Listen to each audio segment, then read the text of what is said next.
Hello everyone. In previous classes, we are done with modes or the strategies for the entries or as the modes of entries for the international business. So we are done with the exporting, joint ventures, outsourcing and franchising, turnkey projects, foreign direct investment, mergers and acquisitions, licensing, contract manufacturing, strategic alliances and management contracts as well.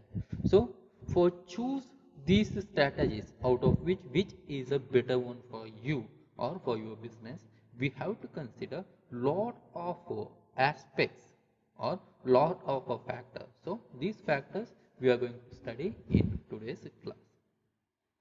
Careful analysis of various factors have to be done before entering a foreign market in order to choose the most profitable market. Okay, so before choosing the mode of entry or the strategies for entering the international business, we have to consider these factors because we have to choose the most profitable aspect or most profitable mode. A country specific factors. Okay, so this is what the difference between the countries or the political regions, laws and regulations of the country. So the country to country, the law and the regulations are different. So if you compare with the China, see, usually when you purchase some products, then they are going to deliver it in home. Okay, so in India you can go for the shop, you can see the product, you can touch it, you can feel it, but the home delivery of a small product is also not there in India, right? So nowadays obviously the market is improving, the e-commerce is improving because of the online portals and all, the home delivery is there. But in China, see, if you purchased something, okay, the minimum amount restriction may be there, and if you purchase something before you reach to home, your product will be reached. Okay, so this is what the efficiency, the laws and regulations of the country. So this is what one of the law. So there might be some of the other laws as well. Okay, so maybe a licensing related aspects or else some of the barriers for entering into that particular economy. Okay, so there are a lot of markets like a US market, Europe market, African market as well. Okay. uh, and the economic integrations also will affect for these aspects. Okay, the laws and regulations of the country is also matters, and you have to monitor these laws and regulations, because for some of the modes the restrictions are more, for some of the modes the restrictions are less. Then infrastructural conditions. So the infrastructure is a very important aspect for any of the businesses, because the transportation is a matters for any business, and the power and the road facilities and the employees, their particular region and the resources, everything is a matter, right? So everything are directly related with the infrastructural conditions. So as you know, country to country the infrastructure facilities are not same, so infrastructural facilities also matters. Property rights and a legal framework. So this is regarding the intellectual property rights. So sometimes in some of the countries the property rights may be different. The legal framework, the time taken to complete the legal aspects are different. In India it is too long, and if you compare with some of the developed countries it is too short. Okay, some of the liberalized policies they used to follow. Okay, and the political factors and the cultural factors, obviously in the PESTLE analysis we are going to study it in detail in coming classes. So that's why I'm not going to focus more on political and cultural factors. So under political factors, as you know, the political system is the different. There may be some of democratic governments or the political system, some of the autocratic political systems are there. Likewise, in detail we are going to study the political aspects. And the cultural factors, you know, the cultural practice may be different from one country to another country. You know, in China there is a culture, every year there is something called as the dog festival, whereas they used to eat the dogs. Okay, but in some other country it is prohibited. In India it is not practiced. The culture to culture, the practices are different.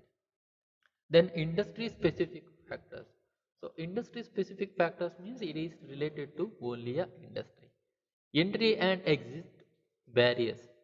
So for enter that particular market and for exit from that particular market, there might be some of the barriers or restrictions. So you have to monitor, you have to study these restrictions first of all, because once you enter, then exiting is not easy. Okay. Usually some of the developing countries liberalize the policies of entry, but they are going to make the strict policies for exit from that particular market. So the businesses have to observe these aspects. Industrial complexity. So what is the complexity in that particular industry have to be studied properly, and uncertainty in industrial environment. So if the industrial environment is uncertain, some of the rules and regulations will affect, or some of the factors or some of the large companies decisions will affect the industry, it may be, or else some of the other factors, okay, we'll say it as a unsystematic risk. Okay, so this risk, if it is affected, and if the market is not stable, okay, if the market of that particular industry is not stable, then that also will affect this particular aspects. Then supply and distribution pattern. So supply and distribution patterns are different from country to country. So this also should be studied. As I said in the previous points, in some of the countries supply and distribution patterns are different, and in some of the countries it may be different. Okay. So home delivery may be a compulsory aspect in some of the countries. It may not be a strict policy in some other countries, right? So industry specific factors also should be properly studied. And even about the raw materials also, we have to see the supply and distributions pattern. Okay, not only raw materials, even the human resources and every other aspect which is necessary for the organizations like technology and all. Then we have to study the firm specific factors as a business which is ready to go for the international business. How much resources the firm has, okay, whether it is feasible for the firm to go for the international business, whether it is affordable for the firm to choose that particular mode of the entry, we have to observe and monitor. Then technological risk.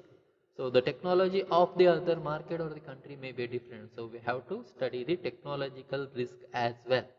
Okay, suppose if we are entered into that particular market, the technology of us may be copied from someone, or else they may understand this technology and they may improve it in some other region without violating the intellectual property rights.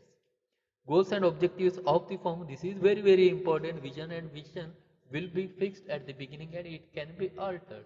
Okay, so whatever you do in the organization, so it should be fulfill the objective of the organization, and it should be in the viewpoint of the vision, and it should work as per the mission, correct?